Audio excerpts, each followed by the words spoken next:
Hello friends, this is Growl. The week we've all been waiting for is here. It's time to push up some high keys and acquire Raider IO score. You'll need it for Shadowlands. When some Ret Paladin declines you from a plus 10 in Group Finder on the first week of release, you can just be like, hey buddy, I was 6k IO in BFA, do you even know who I am? Sorry, bit of a tangent there. It's Fortified Bursting Volcanic. It looks like we're going to get the Shadowlands pre-patch in maybe 2 or 3 months, so if you're looking to push high keys, this is the week to play. If your goal is simply to build up your friends list or to get all your Time 15s achievement, don't worry, there's still plenty of time for that. However, we're already starting to see a migration of some of the top guilds and players move into primarily playing the Shadowlands beta. But before we get too far ahead of ourselves, let's talk about the affixes this week. Volcanic is definitely the easiest affix on the calendar. Volcanic plumes spawn under your feet when you're in combat with mobs. However, they don't spawn immediately near the mobs, so melee DPS and tanks don't have to worry about them too much unless the pull is really spread out. They're fairly easy to dodge. However, at this point, mages are running so much corruption that they are essentially rooting themselves at this point, so they may need a little bit of additional babysitting this week. There are only a few spots where Volcanic becomes a big problem, mainly in snap spots where you have to stand at a very precise location where multiple volcanoes can spawn right under you at once. As a Druid, this is a pretty easy affix to handle because most of our healing rotation can be done on the move anyway. Bursting is a bit more difficult, but can still be pretty fast if done right. Each mob explodes on death, dealing a % health damage to everyone in your party.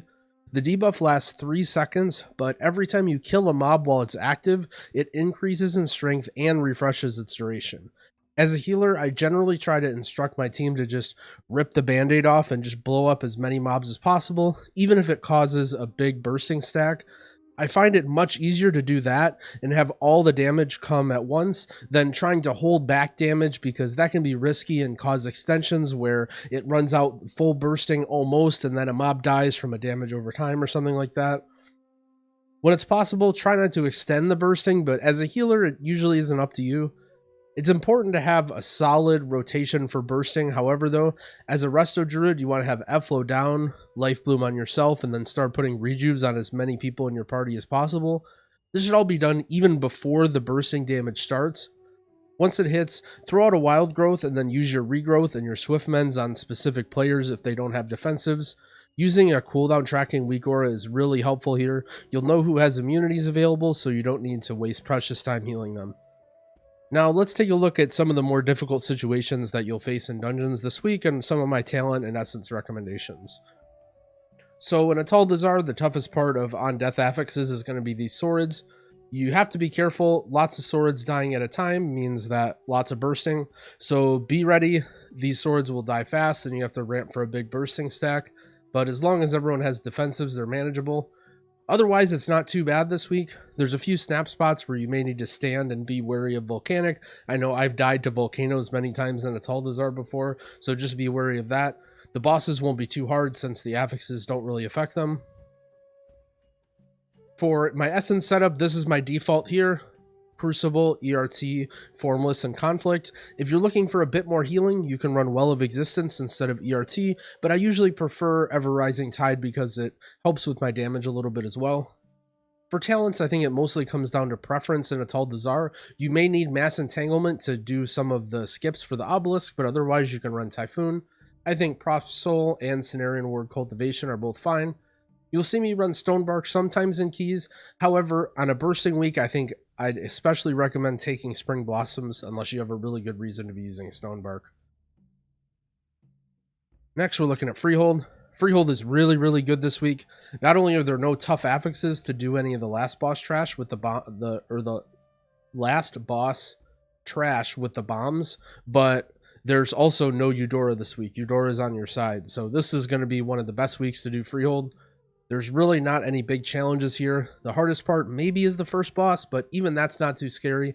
Just going through the dungeon in a straight line and not taking any major risks will net you some big IO and Freehold this week. For talents, I usually prefer Prosperity Soul. However, with no Eudora, I think you can get away with Cenarian Word Cultivation if you prefer.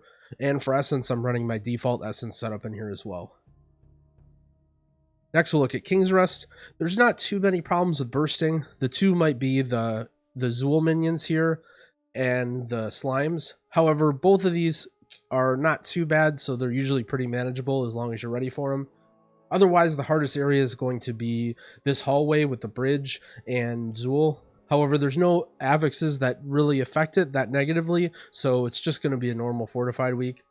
In general, you're just going to want to pack a lot of single target healing in here. For essences, I like swapping out my Formless for Spirit of Preservation just to get a little boost to single target healing. And for talents, I think you can run Prosperity Soul. I generally prefer, however, Cenarian Ward Cultivation is always fine. Next, we'll look at Shrine. Shrine, usually a pretty easy dungeon to heal, and this week is no exception. The toughest part is going to be these initiates here in the second boss room, as they usually are in on-death affixes. Be wary if any of these get pulled in with the mobs. If you're doing a pull with any of this stuff, and some of these initiates wander in, you'll have to immediately start ramping for that bursting. Although, again, it's much more manageable than if it were to be bolstering or sanguine and those mobs get in there. Otherwise, there's not too much to worry about here. It can be difficult, but it's usually an execution-based dungeon, and there's not really any big healing checks. So I like to pack a lot of damage here. So we're going back to our default setup here with Crucible, ERT, and Formless. I think for talents, it really doesn't matter too much. It's all preference. I usually run Prosperity Soul in here, but again, Cenarian Ward Cultivation is just fine. Next, we'll look at Siege. I'd say this is an average week for Siege. There's no affixes that are going to make it super hard. However, you always prefer bolstering and higher keys. As a lower level group, you might find this week actually easier than bolstering because you don't want to have to deal with that. There are some tough parts with a lot of footmen where you may get some really big bursting stacks. Just be aware, you know that you're going to kill them ahead of time and they die very quick. So you can, whenever you go into one of these packs, you can just start ramping your hots for bursting immediately.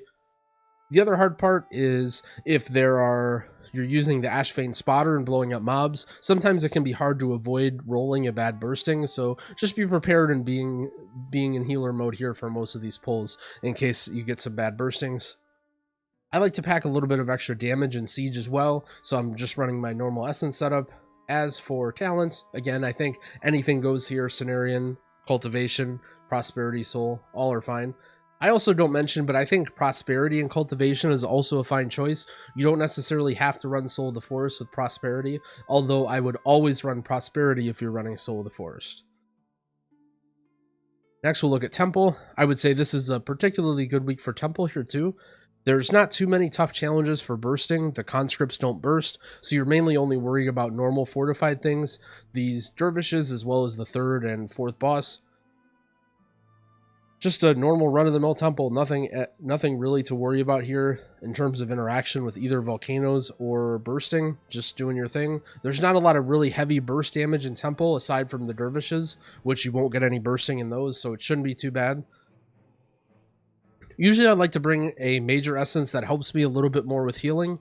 If you have someone that you can steal Lucid Dreams in your group, you can run Formless Major and then run Well Minor. That way you can get a damage essence for most of the dungeon and then get the Lucid Dreams when you need it for mana. If that isn't an option, let's say your mage is running World Vein, sometimes I'll run World Vein myself. That way it also helps the mage's damage and it boosts my healing a little bit as opposed to Crucible, which isn't going to be used to heal at all. For talents, I think I prefer Cenarian Ward Cultivation and Temple, just because throughput matters a lot more, needing to do a ton of AoE healing on the dervishes and on Galvast and the last boss. Next, let's look at Motherlode. Motherlode is going to be really front-loaded here. It'll be difficult because you'll have lots of bursting going on, along with the addled thugs and the mech jockeys doing really heavy burst damage on a fortified setting. So you have to be worried here, trying to be in healer mode for most of this area, keeping your team topped in case they get charged or gunned down.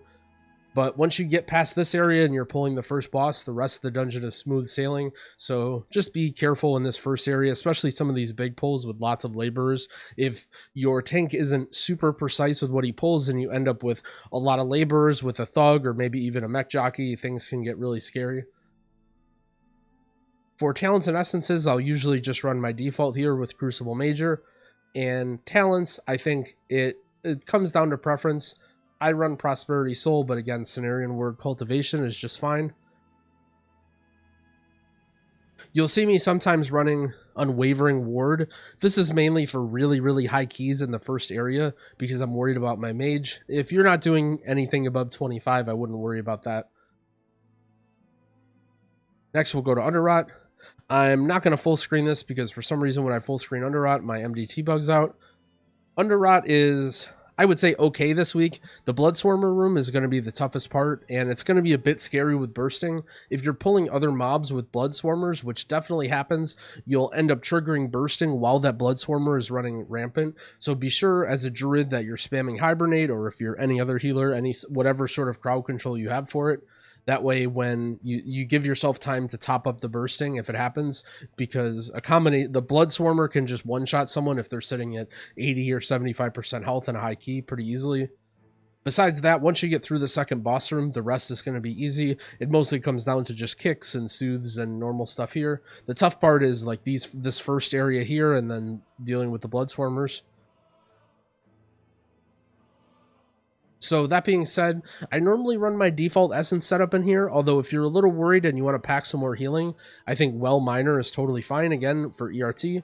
Another option is you could run ERT in the major slot. This is going to be a little more mana intensive, and it's going to drop your damage, but it'll help you with dealing with Bloodswarmers and dealing with Kragma's Tantrum. For talents, I think anything goes. I think Prosperity Soul is a little better for dealing with Bloodswarmers, and I think Cenarian Word Cultivation is a little better for dealing with Kragma. So it sort of depends on what you're worried about the most for the dungeon. Next, Tol Dagor. Definitely a great week for Tol Dagor. Don't have to worry about any Sanguine or any bolstering or anything like that. Bursting can be a little bit tough in the outside. You have lots of these small crabs, and lots of times teams like to pull lots of this stuff at once. So just be ready for a really, really beefy bursting stack. You have a graveyard right here, though, so even if a lot of people die to bursting, it's not too bad. You instantly release. It's not a time loss. Then once you get through that, the rest of the stuff is just normal Tol Dagor. You're just going through the dungeon in a straight line. If you can execute the cannons, you can almost always do this dungeon in a good amount of time. So for talents and essences, I most of the time just run my default build here with Crucible, ERT, and Formless. I think Formless Major is also an option. You can run it to steal Lucid Dreams on the last boss or any sort of defensive essence if you think that you might need a little bit more healing there. For talents, I like Prosperity Soul. However, you can run Cenarian Word Cultivation is a little better for the first boss. It sort of depends on team comp. If you need to do more AoE healing, the Cenarian Word Cultivation will be more throughput. But if you have a team with, let's say, a Rogue, Demon Hunter, and Mage, and you're mainly just worried about the Mage, I found Prosperity Soul is useful. Next, let's look at Waycrest. This is going to be a really healing heavy dungeon this week. Fortified Waycrest is already pretty scary. Tons and tons of damage. And on top of that, you have bursting. So some of these pulls in Rawl's Hallway are going to be pretty nasty.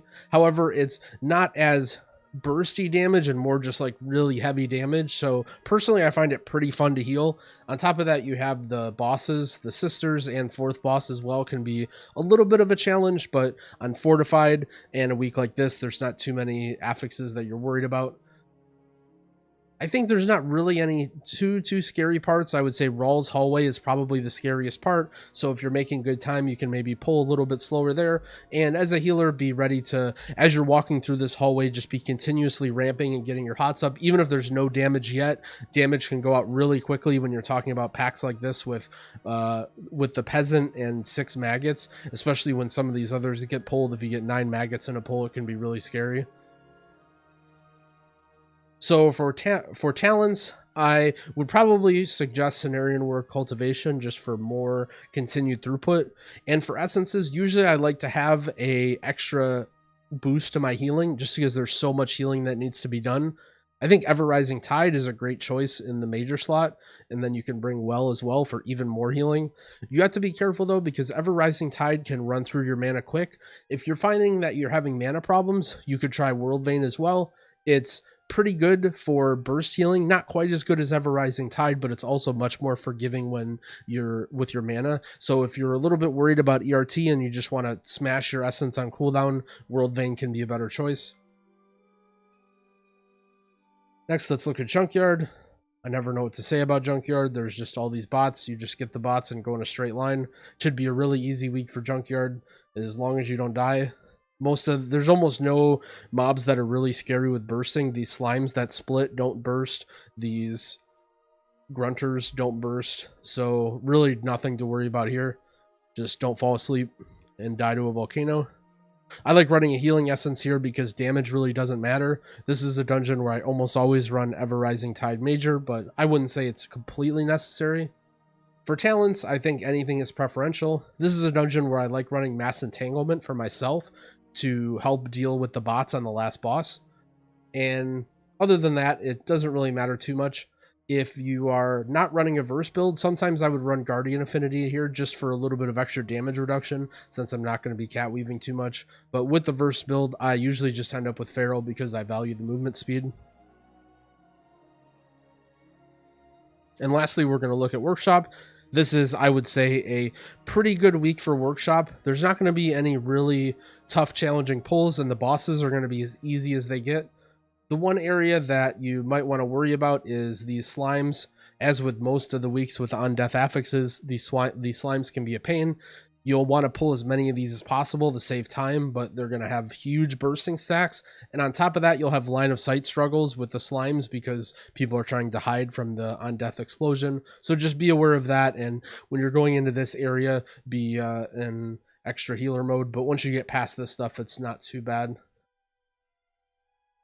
So for essences here, I usually like ending up running Crucible Major, Ever Rising Tide Minor, but I do like Preservation Minor for the single target healing, specifically for the last boss. I find that the last boss can be one of the most challenging parts, and so anything that helps me deal with the last boss, I prefer to bring. If you wanted to bring a major essence for healing, like ERT or World Vein or Lucid, any of those I think are fine, but having the time save from the single target damage I value a lot. As for talents, I don't think it makes a huge difference. There's not really much to Typhoon, but usually still bring that anyway. I think Prosperity Soul is fine. Cenarian Word Cultivation is fine. Just sort of depends on preference here. Both are pretty good. And that's it. That wraps up all the dungeons. Thanks for watching. If you found this video helpful, I'd appreciate it if you gave it a like and subscribe to my channel, as I'll be releasing a new video for each affix combo, hoping for some new exciting affix combos in Shadowlands as well. Good luck to everyone pushing this week, and I hope to be able to bring you guys some World First Key videos soon. Happy keying!